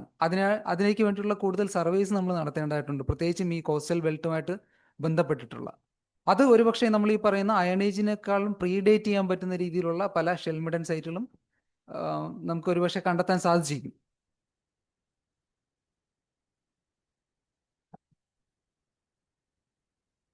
മെഗാലിത്തിക് ബെറിയൽസിലൊന്നും അനിമൽ റിമൈൻസ് ഒന്നും കേരളത്തിനെ സംബന്ധിച്ചിടത്തോളം ഇല്ല. ഞാൻ നേരത്തെ പറഞ്ഞ ഹോഴ്സ് റിമെയിൻസിന്റെ അവശിഷ്ടങ്ങളൊക്കെ ശരിക്കും മെഗാലിത്തിക് പീരീഡ് തന്നെയാണ്. അത് കേരളത്തിൽ ഉണ്ടായിരുന്നിട്ടുള്ള അയണേജ് മെഗാലിത്തിക് ബറിയൽസിന്റെ സെയിം ഡേറ്റ് ആണ്. കണ്ടംപററി ആയിട്ട് തന്നെ വിദർഭ റീജിയനിൽ ഉള്ള എക്സാമ്പിൾസ് ആണ് ഞാൻ കാണിച്ചത്. പക്ഷേ അൺഫോർച്ചുനേറ്റ്ലി കേരളത്തിലെ മെഗാലിത്തിക് ബറിയൽസിൽ ഇതേവരെ അനിമൽ റിമെയിൻസ് അസോസിയേറ്റ് ചെയ്തിട്ട് കിട്ടിയിട്ടില്ല. എടയ്ക്കൽ പോലെയുള്ള സ്ഥലങ്ങളിലും അവിടെ ഒന്നും ചെയ്തിട്ടില്ല. എവിടെയാണ്? എടയ്ക്കൽ പോലെയുള്ള ഇടയ്ക്കലും കേരളത്തിൽ ഇതുവരെ നടന്നിട്ടുള്ള മെഗാലിത്തിക് എക്സ്കവേഷൻസിൽ ഒന്നും തന്നെ അനിമൽ റിമെയിൻസ് കിട്ടിയിട്ടില്ല. അതിനകത്ത് കിട്ടിയിട്ടുണ്ട്, ഹ്യൂമൻ റിമെയിൻസ് കിട്ടുന്നുണ്ട്. അത് ബേസിക്കലി ബറിയൽസ് ആണ്. ബറിയൽസിനകത്ത് അനിമൽ ബോൺസ് ഇതുവരെ കിട്ടിയിട്ടില്ല. എവിഡൻസസ് ഉണ്ടായിരുന്നല്ലോ. ശബരിമലയ്ക്കടുത്തുള്ള നിലയ്ക്കൽ ആ. ഒരു പഴയ ഒരു സിവിലൈസേഷന്റെ റെമനൻസ് ഒക്കെ വലിയ കമ്പാരിറ്റീവ്ലി റീസെന്റ് ആയിട്ടുള്ള സിവിലൈസേഷൻ ആണെന്നാണ് പറയപ്പെടുന്നത്. അതിനെക്കുറിച്ച് അവിടെ എന്തെങ്കിലും? ഞാൻ അതിനെക്കുറിച്ച് കേട്ടിട്ടില്ല. ഏതായാലും അതിനകത്ത് എന്താണ് അവിടെ ഉള്ളതെന്നുള്ളത് കുറച്ചുകൂടി സ്പെസിഫിക് ആയിട്ട് പറയാമെങ്കിൽ, ആരാണ് റിപ്പോർട്ട് ചെയ്തിട്ടുള്ളതെന്നോ എന്തെങ്കിലും? അത് കൃത്യമായിട്ട് എനിക്ക് പറയാൻ സാധിക്കുന്നില്ല. നിലയ്ക്കൽ പക്ഷെ ഒരു ചെറിയ ഒരു സെറ്റിൽമെന്റ് ഉണ്ടായിരുന്നു എന്നുള്ള എവിഡൻസസ് ഉണ്ട്. ചെറിയ സെറ്റിൽമെന്റ് ശരി, ഒരുപക്ഷെ കുറച്ചും കൂടെ റീസെന്റ് ഇതുപോലെ ഒരു സിസ്റ്റമാറ്റിക് ആയിട്ടുള്ള ഒരു ആർക്കിയോളജിക്കൽ ഇൻവെസ്റ്റിഗേഷൻ നടക്കുകയാണെന്നുണ്ടെങ്കിൽ അതിനെക്കുറിച്ച് കൂടുതൽ പറയാൻ പറ്റും. അത് ഏത് പീരീഡ് ആണെന്നോ.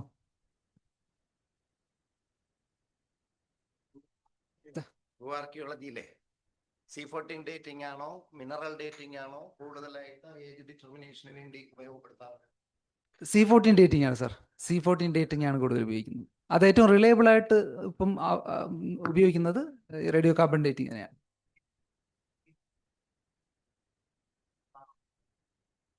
ഈ നിലവിൽ കൂടുതലും ഇത് തന്നെയാണ് ഉപയോഗിക്കുന്നത്. C14 ഡേറ്റിംഗ് പ്രായോഗികമല്ലാത്ത ചില കോണ്ടസ്റ്റുകളിൽ OSL ഡേറ്റ് പോലുള്ള ഡേറ്റുകൾസ് ഡേറ്റിംഗ് ചെയ്യാറുണ്ട്. ആ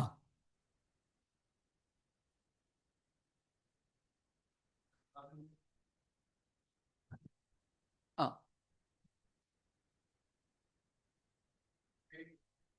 റിസോഴ്സ് കിട്ടിയിരുന്നു എന്ന് പറയുന്നുണ്ട്. കടലിന്റെ ലെവൽ അന്ന് എന്തായിരുന്നു 1000 കൊല്ലം മുമ്പേ? അന്ന് അവർ കോസ്റ്റൽ ഏരിയയിലാണ് താമസിച്ചത് എന്നും ആയിക്കൂടെ? കാരണം ഡാർവിൻ്റെ വോയേജിൽ പലപ്പോഴും ഡാർവിൻ തന്നെ അത്ഭുതപ്പെടുത്തിയത് 4000 meters above the sea level, 1500 kilometers away from the coast, sea fossils ആണ് കിട്ടിക്കൊണ്ടിരുന്നത്. അതാണ് അദ്ദേഹത്തിന് ഭയങ്കരമായിട്ടൊരു ഭ്രാന്തി ഉണ്ടായത്. അപ്പോൾ ഈ ജസ്റ്റ് 800 കിലോമീറ്റർ അകലെയൊക്കെ 3000 കൊല്ലം മുമ്പേ സീ അവിടം വരെ ഉണ്ടായി കാണും. അതിൽ നിന്ന് റെമനൻസ് ആണ്. എസ്പെഷ്യലി റാൺ ഓഫ് കച്ചും അതുപോലെയുള്ള സ്ഥലങ്ങളൊക്കെ ഇന്നത്തെ അതിൻ്റെ ഉപ്പ് രീതി നോക്കുമ്പോൾ. അപ്പോൾ അവർ ട്രാവൽ ചെയ്തു എന്നുള്ളതിനേക്കാളും അവിടം വരെ കോസ്റ്റൽ ഏരിയ ഉണ്ടായിരുന്നു എന്നും ആവാമല്ലോ. നമ്മൾ ഈ പറയുന്നത് 2600 BC കാലഘട്ടത്തിലാണ്. അതായത് ഏകദേശം ഒരു ഒരു 5000 വർഷത്തിനകത്തുള്ളൊരു സമയം. ആ കാലഘട്ടത്തിൽ എന്തായാലും അവിടെ കടൽ ഉണ്ടായിരുന്നതായിട്ടുള്ള എവിഡൻസ് ഇല്ല. ഇത് ഹോളോസീനിലെ Okay. കാര്യമാണ് പറയുന്നത്. ഒരു പക്ഷെ അതിനേക്കാൾ കുറെ മുന്നേ ഒക്കെ ഉണ്ടായിരുന്നുണ്ടാവും. ബേസിക്കലി ഹിമാലയാസ് തന്നെ ഫോർമേഷൻസ് എന്ന് പറയുന്നത് ബേസിക്കലി ലൈം സ്റ്റോൺ ആണ്. അത് ശരിക്കും മറിയൻ ഒറിജിൻ ഉണ്ട്. പക്ഷെ അതിന്റെ ഡേറ്റ് എന്ന് പറയുന്നത് വളരെ പുറകിലേക്കാണ്.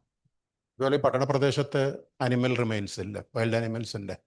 അത് ബ്രിട്ടീഷുകാർ വന്ന് ഹണ്ട് ചെയ്ത് നമ്മുടെ നാട്ടിൽ തന്നെ ഇന്ന് അർബനൈസ്ഡ് ആയിട്ടുള്ള ഏരിയയിൽ തൊട്ടടുത്ത് 1930കളിലും 40കളിലും ടൈഗറിനെയും ഗോറിനെയും ഹണ്ട് ചെയ്ത ഹിസ്റ്ററി ഉണ്ട്. Okay okay. അതുകൊണ്ട് കേരളത്തിൻ്റെ പ്രത്യേകിച്ച് ആ കോണ്ടക്സ്റ്റിൽ ആനിമൽസ് നാട്ടിൻപുറങ്ങളിലൊക്കെ ഉണ്ടായിരുന്നു ഒരിക്കലും. പോസിബിളി അതാവാം തീർച്ചയായിട്ടും. 30കളിൽ 40കളിൽ ആ. ഹണ്ട് ചെയ്ത ആൾക്കാരുകളൊക്കെ ഇന്നും വളരെ വയസ്സായി പ്രായം ചെന്ന് അതിൻ്റെ കഥകളൊക്കെ പറഞ്ഞു കേട്ടിട്ടുണ്ട്. ഇന്ന് വളരെ അർബനൈസ്ഡ് ഏരിയ ആണ്.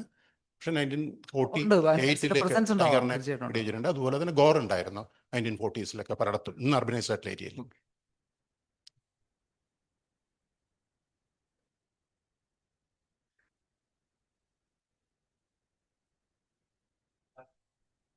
ചെയ്യുക അങ്ങനെ അത് മാത്രമേ നടന്നിട്ടുള്ളൂ എന്നുള്ളൊരു അങ്ങനെയാണോ?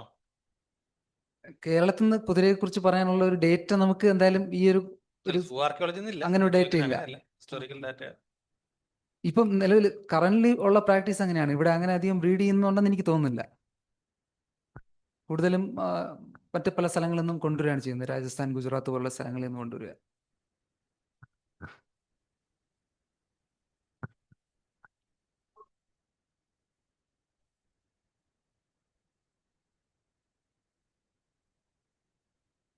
We have one question in Zoom.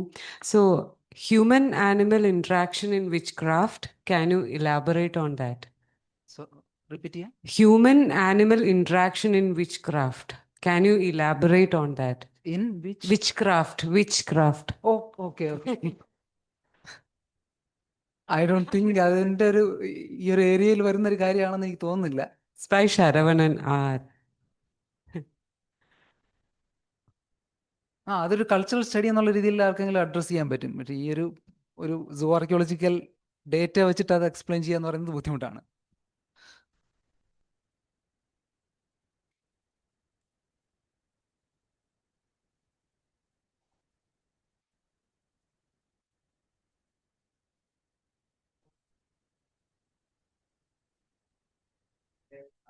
കിട്ടിയതായിട്ട് പറയുന്നുണ്ട്. ശരിയാണോ? എവിടെയാണ് സാറേ? ഐസനോവറിന്റെ ഒരു കൃതിക്കകത്ത്. ഐസനോവർ ഒരു സൂ ആർക്കിയോളജിസ്റ്റാണ്, ഇംഗ്ലണ്ട്. അദ്ദേഹത്തിന്റെ കൃതിക്കകത്ത് അങ്ങനെ പറയുന്നു. ഹോഴ്സിന് മുന്നും പോയി മ്യൂളിന്റെ ആർട്ടിഫാക്ട് കിട്ടിയതായിട്ട് പറഞ്ഞു. അതുണ്ട്. അത് ഈ ഹോഴ്സിന്റെ ഐഡന്റിഫിക്കേഷനുമായിട്ട് ബന്ധപ്പെട്ടിട്ടുള്ള ഒരു വലിയ ചാലഞ്ച് അതാണ്. ഹോഴ്സിന്റെ ഈ ഹൈബ്രിഡ്സ് ഉണ്ടല്ലോ, മ്യൂളും ഹിന്നിയും, അതിനെ രണ്ടും തമ്മിൽ ഐഡന്റിഫൈ ചെയ്യുക, ഹോഴ്സിൽ നിന്ന് അതിനെ സെപ്പറേറ്റ് ചെയ്യുക എന്ന് പറയുന്നത് ഈ ഫോണൽ അനാലിസ്റ്റ് നേരിടുന്ന ഒരു പ്രധാനപ്പെട്ട ഒരു ചാലഞ്ചാണ്. അത് ഉണ്ടാവാം. അത് വളരെ ഏർലി സ്റ്റേജിൽ തന്നെ ഉണ്ടായിരുന്നിരിക്കാനുള്ള സാധ്യതയുണ്ട് തീർച്ചയായിട്ടും.